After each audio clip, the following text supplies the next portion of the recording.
तो चलिए आज की क्लास कंटिन्यू करते हैं। कल जहाँ पे हमने छोड़ा था आज वहीं से कंटिन्यू होगी। परफेक्शनाइज की वॉल्यूम 7 की बात करेंगे। ठीक है, तो ध्यान रखिए वॉल्यूम 7 है। और वॉल्यूम 7 में हम लोगों ने पीछे के बैंक ऑफ महाराष्ट्र के संदर्भ में पढ़ना है। आज इससे पहले के करंट अफेयर्स को हमने किया है। ठीक है, वीडियो प्लेलिस्ट में अवेलेबल है, आप वहां से देख सकते हैं।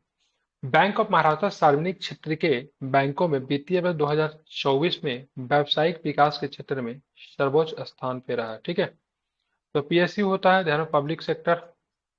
ठीक है, तो पब्लिक सेक्टर वाला जो बैंक जो है, ठीक है, उसमें बैंक ऑफ महाराष्ट्र की बात करेंगे तो सर्वोच्च स्थान पे रहा। फाइनेंशियल ईयर की बात करेंगे 2024 की। ठीक है, तो किस प्रकार से सर्वोच्च स्थान पे रहा उसके बारे में जरा हम लोग देखते हैं। तो राज्य स्वामित्व अंतर्गत बैंक ऑफ महाराष्ट्र ने वित्तीय वर्ष में कुल व्यापार एवं जमा प्राप्ति के क्षेत्र में सार्वजनिक क्षेत्र के ऋणदाताओं में सर्वोच्च स्थान प्राप्त किया है। ठीक है, तो किस बैंक ने सर्वोच्च स्थान प्राप्त किया है, जो कि मतलब गवर्नमेंट ऑन है। ठीक है, मतलब राज्य स्वामित्व कहने का मतलब स्टेट ऑन कह लीजिए फिर गवर्नमेंट ऑन कह लीजिए, दोनों सेम ही बात है। तो उसमें आपको बैंक ऑफ महाराष्ट्र है, ध्यान में इसको रखना है। ठीक है, सार्वजनिक क्षेत्र के बैंकों में प्रकाशित वित्तीय जनसंख्या के आधार पर बैंक ऑफ महाराष्ट्र के उपरांत भारतीय स्टेट बैंक ऑफ इंडिया का स्थान रहा है। ठीक है, तो सबसे पहले बैंक ऑफ महाराष्ट्र है, उसके बाद की बात करेंगे तो कौन हो जाएगा, तो स्टेट बैंक ऑफ इंडिया। ठीक है, तो पहले नंबर पर बैंक ऑफ महाराष्ट्र, दूसरे नंबर पर स्टेट बैंक ऑफ इंडिया रहा है। ठीक है, वित्तीय वर्ष 2024 की बात करेंगे तो इन दोनों बैंक की बात करें व्यावसायिक विकास में। ठीक है, किस चीज में, व्यावसायिक विकास के क्षेत्र में प्रथम स्थान पर बैंक ऑफ महाराष्ट्र, और दूसरे नंबर पे बात करेंगे तो स्टेट बैंक ऑफ इंडिया। ठीक है, पोर्टर भारत का तृतीय यूनिकॉर्न है। ठीक है, ध्यान में इस 2024 की बात कर रहा हूं, ऐसा नहीं कि टोटल यूनिकॉर्न की बात करेंगे, नहीं। ठीक है, तो 2024 में यूनिकॉर्न की बात करें, पोर्टर पोर्टर जो है भारत का तीसरा यूनिकॉर्न बन गया है। ठीक है, home green logistics services platform porter, ठीक है, वर्ष 2024 में देश का तृतीय यूनिकॉर्न बन गया। ठीक है, ध्यान रखिएगा 1 बिलियन, ठीक है, बिलियन डॉलर एवं उससे अधिक मूल्य के साथ, मतलब जब जिसका मान 1 बिलियन, ठीक है, यूएसडी, ठीक है, डॉलर अगर हो जाता है किसी का मूल्य किसी कंपनी का, तो इसको यूनिकॉर्न माना जाता है। ठीक है, भारत में कुल कितने और यूनिकॉर्न हो गए हैं, तो ध्यान रखिए 114 यूनिकॉर्न हो गए। ठीक है, इस वर्ष के आरंभ में फिनटेक फर्म परिफ्यूजन एवं ओला का एआई वेंचर, ठीक है, कृत्रिम यूनिकॉर्न बने थे। ठीक है, ट्रैक्सन के अनुसार भारत में कुल 114 यूनिकॉर्न है। ठीक है, तो ट्रैक्सन के रिपोर्ट के अनुसार भारत में कितने यूनिकॉर्न है, ठीक है, ध्यान में रखना है कितने यूनिकॉर्न है, 114 यूनिकॉर्न है। यूनिकॉर्न सबसे ज्यादा किस देश में है, तो सबसे ज्यादा यूएसए में है, उसके बाद चाइना में है, तीसरे नंबर पर भारत जो होता है यूनिकॉर्न में आता है, ध्यान में इसको रखना है। ठीक है, तो भारत का 2024 का तीसरा यूनिकॉर्न कौन बन गया, तो इसका नाम है पोर्टर। किस प्रकार की काम करती है porter, home green logistics services platform है पोर्टर। ठीक है, ध्यान में आपको रखना है। ठीक है, ये भारत का तीसरा यूनिकॉर्न बन गया है। ठीक है, और इस वर्ष में और कौन कौन यूनिकॉर्न बना था, तो ओला का एआई वेंचर की बात जिसका नाम कृत्रिम, ठीक है, और ये भी आपका यूनिकॉर्न बना था। ठीक है, और एक और क्या नाम है, तो परिफ्यूजन, क्या नाम है, परिफ्यूजन, एक का नाम है कृत्रिम। ठीक है, दोनों को दोनों यूनिकॉर्न बना था, ये दूसरा, पहला यूनिकॉर्न, दूसरा यूनिकॉर्न, और तीसरा यूनिकॉर्न की बात करेंगे पोर्टर। तो 2024 में टोटल यूनिकॉर्न कितने हो गए, तो टोटल यूनिकॉर्न की संख्या हो गई 3। भारत में कुल कितने यूनिकॉर्न है, अकॉर्डिंग टू ट्रैक्सन रिपोर्ट की बात करेंगे तो 114 यूनिकॉर्न आपको भारत में आपको देखने को मिलता है। इसको आपको ध्यान में रखिए, कितने यूनिकॉर्न, तो 114 यूनिकॉर्न। अब देखेंगे भारत का विदेशी मुद्रा भंडार। ठीक है, तो 10 मई 2024 तक भारत का विदेशी मुद्रा भंडार 644.15 बिलियन डॉलर था। ठीक है, कितना हमारा विदेशी मुद्रा भंडार कितना है, तो 644.15 बिलियन डॉलर की बात करेंगे, ये हमारा विदेशी मुद्रा भंडार था। ठीक है, कितने तारीख तक की डाटा है, मई 2024 तक की डाटा है। ठीक है, समय समय पे बदलते रहता है।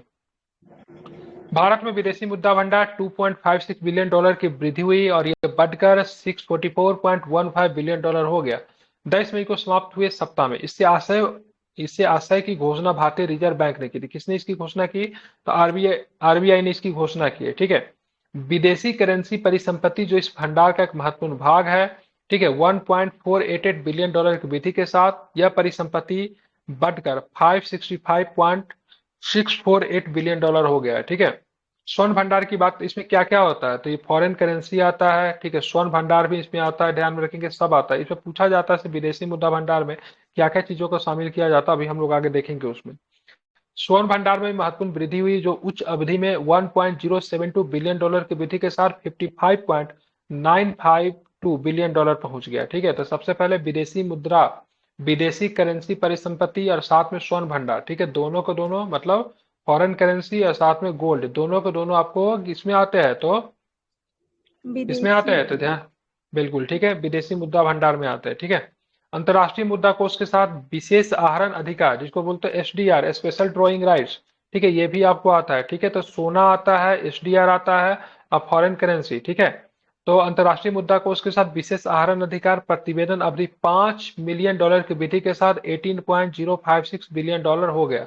अंतर्राष्ट्रीय मुद्रा कोष के साथ भारत के रिजर्व फंड में $4 मिलियन की क्षणिक गिरावट के साथ प्रतिवेदित सप्ताह में कुल, ठीक है, $4.495 बिलियन हो गया, ठीक है। तो भारत के क्या क्या आएगा इसमें, तो आपको फॉरेन करेंसी आएगा, फॉरेन करेंसी में हम लोग देख लेंगे क्या क्या है, ठीक है, बहुत सारे फॉरेन करेंसी आते हैं।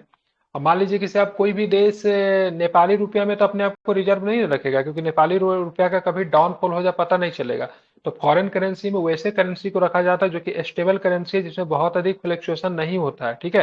बट डॉलर क्या है, डॉलर फ्लक्चुएशन बहुत कम करता है, ठीक है। डॉलर की देखेंगे तो डॉलर कमजोर नहीं होता है, अदर करेंसी की तुलना में डॉलर क्या होता है, मजबूत होता है, ठीक है। तो जो भी रिजर्व वगैरह जो होता है तो आप देखोगे तो मजबूत करेंसी में रखा जाता है, इसमें डॉलर हो सकता है, पाउंड हो सकता है, भारत का कुछ रिजर्व हो सकता है ईवान में भी हो, ठीक है। तो वैसे करेंसी को रखा जाता है जो कि स्टेबल है, जो कि बहुत अधिक ऊपर नीचे नहीं होता है, ठीक है। दूसरा नंबर पे स्वर्ण आता है, सोना आता है, उसके बाद एसडीआर आता है, इसको स्पेशल ड्राइंग राइट्स बोलते हैं, ठीक है। ये तीनों मिलकर क्या तैयार करता है, तो तीनों मिलकर विदेशी मुद्रा संपत्ति तैयार करता है, ठीक है, विदेशी मुद्रा भंडार तैयार करता है। अब विदेशी मुद्रा भंडार आपके पास रहेगा तभी आप विदेशों से ट्रेड कर सकते हैं, ठीक है। अगर आपके पास विदेशी मुद्रा भंडार नहीं है तो आप किसी भी प्रकार का ट्रेड नहीं कर सकते हैं, ठीक है, ध्यान रखिएगा, इसीलिए इसको बना के रखना बहुत ज्यादा जरूरी होता है, इसको भी आपको ध्यान में रखना है। एशियाई विकास बैंक, जिसको बोलते हैं एडीबी, मुख्यालय कहाँ पे, एशियाई विकास बैंक का मुख्यालय कहाँ पे बताएगा कोई, हमें बताना ही पड़ेगा, कहाँ मुख्यालय है, Manila Philippines. Manila Manila Philippines में, ठीक है। हाँ ठीक है, मनाली कोई नहीं बोलेंगे, मनाली हमारे यहाँ, ठीक है, मनीला फिलीपींस में, ठीक है। एडीबी ने सिक्किम को विद्युत वितरण प्रणाली को $148.5 बिलियन का ऋण स्वीकृत किया है, ठीक है। मतलब इलेक्ट्रिसिटी को बढ़ावा देने के लिए सिक्किम के विद्युत वितरण प्रणाली, ठीक है, हर राज्य का होता है ना, जैसे बिहार में कौन है, बिहार में विद्युत वितरण प्रणाली कौन है जो कि इलेक्ट्रिसिटी देती है, north Bihar, north Bihar power distribution, ठीक है। एक क्या है, एक साउथ बिहार, दो है ना, बिहार में दो ही है ना। उसी जी तरह सर। बिहार बड़ा राज्य है तो दो है, सिक्किम छोटा राज्य है तो वहां पे हो सकता है एक ही हो। तो ये विद्युत वितरण प्रणाली की बात करेंगे जो कि इलेक्ट्रिसिटी डिस्ट्रीब्यूट करती है, उसको पैसे की जरूरत थी, और उसने पैसे किससे लिए थे, एशियाई विकास बैंक से पैसे लिए, और कितने पैसे लिए, तो $148.5 बिलियन की ऋण लिया, ठीक है। अब ऋण लिया तो जाहिर सी बात है इसका कुछ ना कुछ पर्पस होंगे, 148.5 बिलियन डॉलर का जो ऋण लिया है, तो इस ऋण का लक्ष्य आधुनिक एवं जलवायु अनुकूल वितरण प्रणाली का विकास करना है, ठीक है, ताकि सिक्किम की विद्युत आपूर्ति में निर्भरता, गुणवत्ता एवं प्रतिरोधी क्षमता में क्या हो सके, वृद्धि हो सके, ठीक है, ध्यान में रखना है। आज करेंट अफेयर्स की क्लास 1 घंटे की हो गया, एक ही क्लास होगी, ठीक है। यह ऋण सिक्किम सरकार के सबके लिए ऊर्जा के लक्ष्य की प्राप्ति में सहायक होगा। उच्च गुणवत्ता युक्त विद्युत की निर्बाध आपूर्ति घरों, उद्योगों एवं अन्य तक सुनिश्चित होगा, ठीक है। मतलब सिक्किम सरकार ने अपने इलेक्ट्रिसिटी को बेहतर बनाने के लिए लोन लिया, और किससे लिया, तो एडीबी से लिया है, बस आपको इतना ही ध्यान में रखना है, ठीक है। भारत का ई कॉमर्स बाजार, सभी लोग जानते हो कि कभी ना कभी ई कॉमर्स से सबने व्यापार किया होगा, ठीक है। ई कॉमर्स में क्या होता है, जब आप भी किसी भी वस्तु को ऑनलाइन माध्यम से ऑर्डर करते हैं, चाहे कुछ भी हो, फ्लिपकार्ट से, अमेजोन से, मिंत्रा से, किसी से भी करते हो, ई कॉमर्स के अंतर्गत आता है, मतलब इंटरनेट के माध्यम से व्यापार। इन्वेस्ट इंडिया का मानना है कि भारत का ई कॉमर्स बाजार वर्ष 2030 तक $325 बिलियन का हो जाएगा, ठीक है, कितनी हो जाएगी, $325 बिलियन की हो जाएगी। अब तो बहुत कम ही लोग जो होते हैं मार्केट से किसी भी चीज को खरीदते हैं, ज्यादातर जो होते हैं वो ऑनलाइन ही मतलब क्या करते हैं, मंगा लेते हैं, चाहे हम हो चाहे आप हो। इन्वेस्ट इंडिया के द्वारा यह बात भी प्रकाश में लाई गई कि वर्ष 2030 तक भारतीय ई कॉमर्स बाजार विश्व का तीसरा सबसे बड़ा ऑनलाइन बाजार बन जाएगा, ठीक है, और तीसरा वही अमेरिका और चीन के बाद। इन्वेस्ट इंडिया राष्ट्रीय निवेश प्रोत्साहन एवं संवर्धन एजेंसी है, यह वाणिज्य एवं उद्योग मंत्रालय के अंतर्गत गैर लाभकारी वेंचर के रूप में है, ठीक है। वर्ष 2022 में यह प्रक्षेत्र $70 बिलियन का था, 2022 में कितना था, मात्र $70 बिलियन का था, ठीक है। वही मतलब 2030 तक कितना बन जाएगा, तो $325 बिलियन का हो जाएगा, ठीक है, लगभग 5 टाइम्स जंप करेगा, ठीक है, लगभग 5 गुना जंप करेगा कितने वर्षों में, ठीक है, ये 8 वर्षों में। 2005 से 2030 तक जाने में ये 325 बिलियन डॉलर का हो जाएगा। कितने से, 70 बिलियन से 325 बिलियन डॉलर का हो जाएगा, ठीक है। ध्यान रखना है। एवं भारत की कुल खुदरा बाजार की हिस्सेदारी 7% है, ठीक है। तो 2022 में मात्र 7% थी, लेकिन 325 बिलियन डॉलर होने के बाद देखना पड़ेगा उस समय कितनी है, ठीक है। मूडीज, मूडीज कौन है, तो मूडीज रेटिंग एजेंसी है, क्या है, तो रेटिंग एजेंसी है, ठीक है, ध्यान रखिएगा। मूडीज वगैरह जो होता है ये रेट करने वाला एजेंसी है, काफी मतलब फेथफुल है। तो ये सब जो रेट जो करती है ना, तो इससे मतलब फायदा होता है। किससे फायदा होता है, ध्यान में रखिएगा। तो इससे फायदा क्या होता है ना, जैसे मतलब भारत में कोई कंपनी अगर इन्वेस्ट करेगी तो रेटिंग एजेंसी का रेटिंग वगैरह देख के मतलब इन्वेस्ट करती है, तो भाई आगे चलकर क्या रहेगा नहीं रहेगा। तो कभी कभी ये कंपनियां जो है ना, उससे क्या करती है, बहुत सा चाइना जैसे देशों से पैसा लेकर ना उसको अच्छा दिखाने की कोशिश करती है। हालांकि अब जाके ज्यादातर केस में अगर देखेंगे तो ये बहुत ही न्यूट्रल काम करती है। अब मूडीज बहुत अच्छी एजेंसी है, ठीक है, और इन्होंने 6.6% भारत की अर्थव्यवस्था की वृद्धि दर्ज की है, ठीक है। मूडीज रेटिंग की वित्तीय वर्ष 2025 के लिए भारतीय अर्थव्यवस्था की वृद्धि 6.6%, 6.6% दर्शाई है। मूडीज इस वृद्धि का श्रेय मजबूत साख, मौग एवं सुदृढ़ आर्थिक प्रदर्शन को दिया है, जो गैर बैंक वित्त कंपनियां की लाभदायक समर्थन देगा। बस उनको इतना चीज ध्यान में नहीं रखना है, सीधा सा पूछेगा मूडीज के अनुसार भारतीय अर्थव्यवस्था की वृद्धि दर कितनी है, तो 6.6% है, ठीक है। ये काफी पावरफुल होता है। पीएम साहब गए थे लंदन, सॉरी यूएसए में गए थे, तो मूडीज के जो हेड वगैरह उनके साथ मीटिंग वगैरह भी उन्होंने किया था, ठीक है। मतलब हर कंट्री चाहता है कि सब रेटिंग एजेंसी है ना, हम मेरे देश के रेटिंग को अच्छा रेट करें, ताकि जो विदेशी कंपनियां हैं जिसमें फॉरेन डायरेक्ट इन्वेस्टमेंट एफडीआई वगैरह हमारे देश में निकल कर आए, ठीक है। खराब रेटिंग करेगा तो कोई कोई कंपनियां क्यों ही किसी देश में जाएगी व्यापार करने के लिए। रेटिंग करने का भी बहुत सारी चीजें होती है। एचडीएफसी बैंक द्वारा वर्चुअल क्रेडिट कार्ड, ठीक है, पिक्सल का लॉन्च किया गया, ठीक है। तो सबसे पहले भारत में ध्यान में पिक्सल, ठीक है। पिक्सल क्या है, तो पिक्सल की ध्यान में रखेंगे, वर्चुअल क्रेडिट कार्ड है, ठीक है। अब क्रेडिट कार्ड दो तरीका होता है, एक फिजिकल होता है, एक वर्चुअल होता है, ठीक है। वर्चुअल क्रेडिट कार्ड क्या हो गया, तो वर्चुअल क्रेडिट कार्ड में ना आपको क्रेडिट कार्ड को लेके नहीं जाना पड़ेगा, आपके फोन वगैरह में इंस्टॉल्ड होता है, ठीक है। तो अभी हाल फिलहाल में एचडीएफसी ने एक क्रेडिट कार्ड को लॉन्च किया है, जो कि वर्चुअल क्रेडिट कार्ड है। इसका नाम क्या है, तो पिक्सल नाम है। क्या नाम है, नाम ध्यान में रखें, पिक्सल। देश का निजी क्षेत्र का सबसे बड़ा ऋणदाता एचडीएफसी बैंक ने अपना प्रथम virtual credit card pixel visa के नेटवर्क के रूप में लॉन्च किया। नेटवर्क कौन रहेगा, देखिए हर कार्ड का नेटवर्क होता है। आप बोलोगे सर कार्ड का भी नेटवर्क है, बिल्कुल, ठीक है। एक वीजा होता है, एक रुपए होता है, एक मास्टर कार्ड होता है, ठीक है। आप बोलोगे सर नेटवर्क क्या होता है, जैसे मान लीजिए क्रेडिट कार्ड आपको दिया गया, ठीक है, तो उसका एक पेमेंट का नेटवर्क होता है, जिसमें वीजा है, मास्टर कार्ड है, दोनों को दोनों यूएसए की कंपनियां है, ठीक है। भारत में क्या है, तो भारत में रुपे, ठीक है। भारत में कौन सी कंपनी कार्यरत है, तो रुपे, रुपे जो है भारत की कंपनी है, ठीक है। आरबीआई इसको ऑन करती है, ठीक है, मतलब national payment corporation India limited, NPCI का है। लेकिन ध्यान में रखना है, तो रुपए है भारतीय है, बाकी मास्टर कार्ड और आपका वीजा जो है अमेरिकन कंपनी है, ठीक है। तो ये पिक्सल को जो लॉन्च किया गया, इसका नेटवर्क क्या है, तो इसका नेटवर्क वीजा का रहेगा।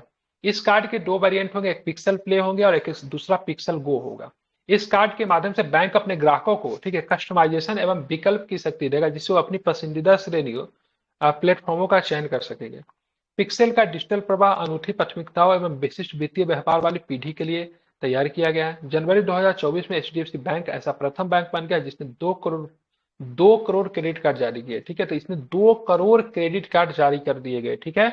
और देश का पहला वर्चुअल क्रेडिट कार्ड किसने जारी किया है, तो वो भी आपको एचडीएफसी ने किया है, ठीक है, जो कि निजी क्षेत्र का बैंक है, मतलब सरकारी बैंक नहीं है, निजी क्षेत्र की बैंक है। ध्यान रखिए, एचडीएफसी बैंक की स्थापना कब हुई थी, तो 1994 में एचडीएफसी की स्थापना हुई थी, ठीक है। और जो ये क्रेडिट कार्ड जो जारी किया गया, दो वेरिएंट है इसका, एक पिक्सल प्ले है, दूसरा का नाम क्या, पिक्सल गो है, ठीक है। दोनों का नेटवर्क क्या रहेगा, तो दोनों का नेटवर्क क्या होगा, तो वीजा की बात करेंगे तो दोनों का नेटवर्क होगा, ये भी आपको ध्यान में रखना चाहिए, ठीक है।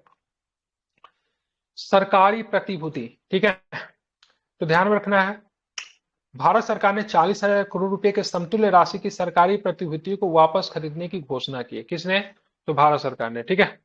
आरबीआई के परामर्श के आरबीआई के परामर्श से सरकार ने बैंकिंग प्रणाली की तरलता में उतार चढ़ाव की संभावना से बचने के लिए इस पुनः खरीद का निर्णय लिया, ताकि ऋण लेने की लागत पर प्रतिकूल प्रभाव से बचा जा सके, ठीक है, ध्यान में रखना है। चलिए, तो यहाँ पे ध्यान में रखना है, तो सरकारी प्रतिभूतियां की बात करेंगे तो 40,000 करोड़ रुपए की सरकारी प्रतिभूतियां फिर से मतलब सरकार ने खरीदने की कोशिश शुरू की है। इसका रीजन क्या है? तो आरबीआई की परामर्श के अनुसार बैंकिंग प्रणाली की तरलता में उतार चढ़ाव की संभावना से बचने के लिए इस पुनः खरीद का निर्णय लिया गया, ताकि ऋण लेने की लागत पर प्रतिकूल प्रभाव न पड़े। ठीक है, तो इसलिए 40,000 करोड़ रुपए के बराबर की राशि के सरकारी प्रतिनिधियों को वापस खरीदने की घोषणा की गई है। और ये सुझाव भारत सरकार को किसने दिया है? तो आरबीआई ने दिया है, ताकि जो ऋण, जो लोन लेने का जो लागत पे किसी प्रकार का निगेटिव इफेक्ट ना आए। ठीक है, ध्यान में रखना है। प्रतिभूतियों की खरीद का निर्णय सरकार द्वारा अपने बॉन्ड होता है ना, बॉन्ड पेपर, ठीक है, बॉन्ड। बॉन्ड निर्धारित परिपक्वता नीति से पूर्व अपने बकाया ऋण के एक हिस्से के रूप में चुकाने का विकल्प चुनना शामिल है। ठीक है, तो इसीलिए मतलब 40,000 करोड़ रुपए की संपत्ति खरीदी जाएगी। ठीक है, ये निर्देश किसने दिया? तो आरबीआई ने दिया है, ये भी आपको ध्यान में रखना। अब इसको समझने के लिए कैसे मैं समझाऊं, तो इसे समझिए। जैसे यहाँ पे लिखा हुआ है ना, सरकार अपने बॉन्ड की निर्धारित परिपक्वता तिथि से पूर्व अपने बकाया ऋण के एक हिस्से को चुकाने के रूप में किया जाएगा। मतलब एक होता है ना, मैच्योरिटी हो जाता है किसी भी बॉन्ड का, चलो इतना समय में पूरा हो गया, तो उसका जो ऋण वगैरह जो चुकाना जो है ना, उसको मतलब चुकाने के लिए मतलब ये चीजें मतलब की गई है। ठीक है, वित्तीय वर्ष 2022-23 में भारत को, ठीक है, प्रेषण प्रेषण की बात करें, रेमिटेंस होता है, ठीक है, $100 बिलियन पहुंच गया। ठीक है, रेमिटेंस क्या होता है तो ध्यान में रखेंगे। जैसे मान लीजिए भारत का कोई व्यक्ति, ठीक है, अमेरिका में काम कर रहा है, ठीक है, या फिर किसी अरब देश में काम कर रहा है, तो जाहिर सी बात वहां पे काम करेगा तो अपने घर पे पैसा भेजेगा। तो पैसा जब भेजेगा तो क्या, तो उस पैसा को रेमिटेंस कहा जाता है। ठीक है, जैसे मान लीजिए कोई भारत का कोई व्यक्ति है और यूएई में काम कर रहा है, ठीक है, यूएई में काम कर रहा है, तो यूएई में काम कर रहा है, तो वहां से जो पैसा भेजेगा तो वो रेमिटेंस हुआ। ठीक है, यूएई से जो पैसा भेजेगा दिरहम में भेजेगा, कि दिरहम में जाएगा वो पैसा नहीं, भले ही वो कन्वर्ट होकर इंडियन करेंसी में आए, लेकिन कहीं ना कहीं से जब इंडियन भारतीय अर्थव्यवस्था में जब बाहर के जब करेंसी कन्वर्ट हो आएगा आएगा ना, तो भारतीय करेंसी काफी मजबूत भी होती है और भारतीय अर्थव्यवस्था भी मजबूत होती है। तो रिमिटेंस में बात करेंगे तो चाइना बहुत आगे था, लेकिन अब जाके हम लोग इनको पछाड़ रहे हैं। ठीक है, अब भारत में सबसे अधिक रिमिटेंस जो आता है केरल से आता है। कहाँ से आता है? केरल भारत में सबसे अधिक रिमिटेंस मतलब वो करता, कलेक्ट करता है। ठीक है, भारत में इसको हिंदी में प्रेषण बोलते हैं। भारत में रेमिटेंस वित्तीय वर्ष 2022-23 में $100 बिलियन के आंकड़े को पार करके $112 बिलियन तक पहुंच गया। इसमें अकेले दिसंबर तिमाही में $29 बिलियन का रहा। $100 बिलियन से अधिक धन प्रेषण प्राप्त करने वाला भारत विश्व का पहला देश बन गया है। ठीक है, ध्यान में रखिएगा। तो भारत जो है सो पहला देश बन गया रेमिटेंस में, काफी अधिक। तो हालांकि रेमिटेंस ज्यादा नहीं, ये भी अच्छी चीज नहीं है। ठीक है, अगर रेमिटेंस अगर ज्यादा आ रहा है, डेट मीन्स आपके यहाँ क्या है, बेरोजगारी है, लोग मतलब बाहर काम करने के लिए जा रहा था। इसको पॉजिटिव सेंस में भी आप ले सकते हो और इसको निगेटिव सेंस में भी आप ले सकते हो। ठीक है, अब ये भी देखा जाता है रिमिटेंस किस स्तर का रिमिटेंस आ रहा है। ठीक है, तो रिमिटेंस दो तरह के रिमिटेंस आ सकता है। मान लीजिए कोई सॉफ्टवेयर इंजीनियर है, बाहर जाके काम कर रहा है, तो वो अपना शौक से गया है, उसको भारत में भी काम मिल सकता है। दूसरा है, मान लीजिए यूएई में कोई मकान बन रहा है या फिर कोई मॉल बन रहा है बड़ा सा, ठीक है, उसमें काम करने मजदूर गए, तो वो अपना रिमिटेंस भेजता है। तो मजदूर क्यों गया भाई? वो शौक से तो नहीं गया, क्योंकि भारत में उसके एबिलिटी के अनुसार से कोई काम नहीं मिल पा रहा है। ठीक है, या फिर काम भी मिल भी पा रहा है तो उसको जितने पैसे चाहिए वो नहीं दे पा रहा है। वो चीजें मतलब वहां पे मिल जाती, इसलिए गया। तो रिमिटेंस भेजने वाले भी कई तरह के लोग होते हैं, देख देख कर ही हम इसको जस्टिफाई कर सकते हैं। हालांकि रिमिटेंस अच्छा भी हो सकता है एक तरह से देखें तो, और खराब भी है। ठीक है, आप देखेंगे टीसी पे, टीसी पे, ठीक है, आप मान लीजिए चाइना जो था वहां पे रिमिटेंस पहले बहुत ज्यादा आता था, अब नहीं आ रहा। डेट मीन वहां के लोग बाहर नहीं जा पा रहे, मतलब देश में उनको काम उपलब्ध है तो क्यों बाहर जाएंगे? तो आप चाइना के पॉइंट ऑफ व्यू से देखेंगे तो उसके लिए पॉजिटिव फैक्ट है। चलिए, अब टीसी पे की बात, थॉमस कुक इंडिया, ठीक है, इसका नाम आप लोग जरूर सुने होइएगा, जैसे मेक माई ट्रिप है, ठीक है, और कौन सी कंपनी है जो कि मतलब टूर प्लान नहीं करती है, तो उसी तरह थॉमस कुक भी है, टूर प्लान करती है। हालांकि काफी महंगी आती है इसकी। थॉमस कुक इंडिया वगैरह की बात करेंगे तो मेक माई ट्रिप से बहुत बड़ी कंपनी है, विदेश वगैरह में भी काम करती है। ठीक है, मोर देन भारत के अलावा भी कई देशों में काम करती है। तो थॉमस कुक इंडिया ने अंतर्राष्ट्रीय धन अंतरण के लिए टीसी पे लॉन्च किया है। ठीक है, मुंबई अवस्थित थॉमस कुक लिमिटेड ने टीसी पे को लॉन्च किया। यह एक नई डिजिटल सेवा है जिसे अंतर्राष्ट्रीय धन अंतरण को सरल बनाने के विचार से डिजाइन किया गया। मतलब इंटरनेशनल मनी ट्रांसफर करते हैं, जैसे मान लीजिए आपको अमेरिका किसी व्यक्ति को पैसा भेजना है, तो उसके लिए आप टीसी पे का यूज कर सकते हैं। ठीक है, टीसी पे 24/7 पहुंच प्रदान करना, 24 घंटा काम करता है। इसमें कागज विहीन अंतन संभव है, मतलब विदाउट एनी डॉक्यूमेंटेशन। साथ ही थॉमस कुक के डिजिटल टूलों तथा, ठीक है, एफ एन नाउ B2C, मतलब बीच पे टू कंज्यूमर ऐप पोर्टल पर कॉल सेंटर में यूजर फ्रेंडली डिजिटल इंटरफेस की सुविधा प्रदान करता है। अब देखो, मतलब आप जो पैसा जो ट्रांसफर जो करते हो, तो इसके लिए प्लेटफॉर्म लेकर आया थॉमस कुक। अब विदेशों में पैसा भेजने के लिए इससे पहले हम लोग क्या चीज का यूज करते थे? पेपल का आप में से किसी ने यूज किया है? पेपल, पेपल के फाउंडर जो थे ना, ठीक है, एलन मस्क ही थे। हालांकि बाद में इसको बेच दिया गया था, ठीक है। तो अगर आपको विदेश में अगर पैसा भेजना है तो पेपल का यूज आप कर सकते हैं, ठीक है। तो पेपल जो है सिर्फ विदेशों में पैसा भेजने के लिए, ऐसा आप चाहोगे डायरेक्टली किसी भी अकाउंट में विदेश में पैसा नहीं भेज सकते हो, ठीक है। तो इसके लिए पेपल वगैरह का यूज होता है। हालांकि ये सब प्लेटफॉर्म थोड़ा सा फी वगैरह लेती है। पेपल का यूज होता था पेमेंट गेटवे के लिए पहले। हाँ, अभी तो शायद पेमेंट, ये टीसी पे भी आपका पेमेंट गेटवे ही है, ठीक है। ये भी क्या है, ये टीसी पे की बात करेंगे तो पेमेंट गेटवे ही है, ठीक है। हालांकि टीसी पे को किसने लॉन्च किया था? थॉमस कुक इंडिया ने लॉन्च किया है, ठीक है। ध्यान रखो टीसी पे को। बाद में किसी प्रकार का इश्यू वगैरह हो जाता है तो कस्टमर सपोर्ट भी अवेलेबल है। यह सेवा व्यक्तियों एवं व्यवसायों के सुगम एवं निर्बाध, ठीक है, आउटवर्ड रेमिटेंस, धन प्रेषण भी सुनिश्चित करेगी। मतलब रेमिटेंस भी इससे मतलब प्राप्त किया जा सकता है, ठीक है। आप जाओगे, आप जाए यूएई में कोई व्यक्ति काम करता है तो यूएई के बैंक में जाकर पैसा भेजेगा भारत में, तो कुछ ना कुछ उसका पैसा तो कटेगा।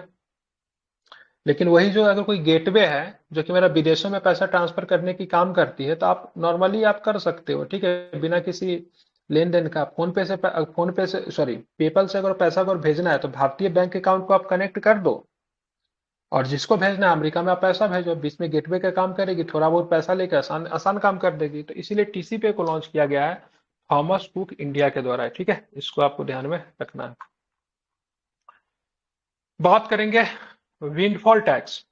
अप्रत्याशित कर या फिर विंडफॉल टैक्स क्या होता है? तो भारत सरकार ने पेट्रोलियम क्रूड पर लगने वाले विंडफॉल टैक्स में कटौती करते हुए इसे 9600 प्रति मीट्रिक टन से घटाकर 8400 रुपये प्रति मीट्रिक टन कर दिया। नई दरें 1 मई 2024 से लागू होगी, ठीक है। तो भारत सरकार ने पेट्रोलियम क्रूड, क्रूड का मतलब कच्चा तेल होता है, पर लगने वाला विंडफॉल टैक्स जो होता है, विंडफॉल टैक्स किस पे लगता है? पेट्रोलियम पे, क्रूड ऑयल पे लगता है। ये पहले 9600 रुपया प्रति मीट्रिक टन थी, मतलब 1 मीट्रिक टन की कीमत 9600 रुपया, सॉरी 9600 टैक्स देना पड़ता था, और उसको घटाकर मतलब कितना कर दिया गया? 8400 रुपये कर दिए गए। इससे पहले 16 अप्रैल को सरकार ने पेट्रोलियम क्रूड पर लगने वाले विंडफॉल टैक्स को 6800 रुपये प्रति मीट्रिक टन से बढ़ाकर 9600 रुपया किया था। 6800 से बढ़ाकर 9600 किया था, फिर 9600 से घटाकर 8400 कर दिया। विंडफॉल टैक्स तब लगाया जाता है जब उद्योग के सामान्य से अधिक लाभ होता है। इस कर की दरें काफी ऊंची होती है। भारत में विंडफॉल प्रॉफिट टैक्स को जुलाई 2022 में लागू किया गया था। इस प्रकार उन देशों की श्रेणी में आ खड़ा हुआ जो ऊर्जा प्रक्षेत्र को होने वाले सामान्य से काफी अधिक लाभ पर कर लगाते हैं, ठीक है। मतलब जब प्रॉफिट जब होगा तो उसके बाद ही मतलब आपको विंडफॉल टैक्स लगाया जाता है, ठीक है। मतलब विंडफॉल टैक्स तब लगाया जाता है जब इंडस्ट्री को सामान्य से अधिक लाभ होता है। मान लीजिए कोई इंडस्ट्री, मान लीजिए 5% हर साल मतलब प्रॉफिट कमाता है, 5% तो सीधे एक साल उसकी प्रॉफिट 18% हो गया, तो इसके ऊपर विंडफॉल टैक्स लगा देंगे ताकि इनको बैलेंस किया जाए, ठीक है। ये काफी ऊंचा दर होता है, ठीक है। तो हो सकता है इस इंडस्ट्री पे सरकार का 20% टैक्स था, अब सरकार ने सीधे बोला नहीं, आपको 28% टैक्स देना पड़ेगा क्योंकि तुम काफी अधिक राइज कर रहे हो, ठीक है। तो इसलिए विंडफॉल टैक्स लगाया जाता था। किस पे अभी लगाया तो ध्यान रखेंगे, पेट्रोलियम क्रूड पे, ठीक है। ध्यान में रखना है कितने, तो 9600 से बढ़ा कम करके 9600 किया गया, 6800 से 9600 किया गया, ठीक है। फिर जाके मतलब इसको डाउन करके कितना 8400 कर दिया गया, ठीक है। भारत में चीनी आयात पे निर्भरता, भारत की चीनी आयात पे निर्भरता। ये चीनी मतलब शुगर नहीं है, ठीक है, वो चीन वाला है, ठीक है, ध्यान में रखिएगा, ठीक है। वही तो बोल रहे हैं, तो भारत चीनी आयात पे निर्भरता, मैं तो कंफ्यूज हो गया। भारत तो चीनी को क्या करता है, एक्सपोर्ट करता है ना, इंपोर्ट क्यों करेगा चीनी को? तो चीन से किए जाने वाले आयातों पर भारत की निर्भरता में नाटकीय रूप से वृद्धि हुई है, ठीक है। अब फिर से हम लोग क्या हो रहा है, चीन के ऊपर बहुत सारी डिपेंड होते जा रहे हैं। इसलिए आप देखेंगे इसे चीनी अर्थव्यवस्था के साथ हमारी व्यापार, सबसे बड़ा व्यापारिक भागीदार कौन बना है? तो फिर से चीन बन गया है। ग्लोबल ट्रेड रिसर्च इनिशिएटिव की एक रिपोर्ट के अनुसार भारत ने चीन से किया जा रहा आयातों में बढ़ती निर्भरता प्रकाश डाला।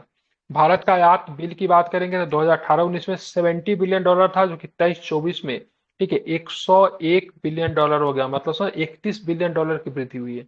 पिछले 15 वर्षों में भारत के औद्योगिक वस्तुओं का आयात में चीन का हिस्सा बढ़कर 30% हो गया है। चीन से होने वाला आयात भारत के कुल आयातों के 2/3 गुना, मतलब मान लीजिए कि से हम चीन को 100 रुपया का सामान बेचते हैं ना, तो चीन उसके बदले में, ठीक है, 230 रुपया का सामान हमको भेज देता है। ठीक है, तो ऐसी हमारी स्थिति है। ठीक है, मतलब ट्रेड डिफिसिट होना स्वाभाविक है। ठीक है, तो चीन के साथ हमारा क्या हुआ है, बात करेंगे, चीन का इंपोर्ट जो होगा हमारे यहाँ काफी अधिक बढ़ गया है। 2018-19 में अगर बात करें, वही 70 बिलियन डॉलर का इंपोर्ट करता था, वही 5 वर्षों में बढ़कर, ठीक है, 101 बिलियन डॉलर का इंपोर्ट जो था, वो मतलब चीन की तरफ से हो गया है। ठीक है, ध्यान में रखना है। ठीक है, और इसी के साथ अगर बात करेंगे, तो आपका जो इंटरनेशनल करंट अफेयर जो था, हम लोग 3 दिनों में इसको क्या किया, तो समाप्त कर दिया। ठीक है, तो 3 दिन आपको लगे इसको समाप्त करने में।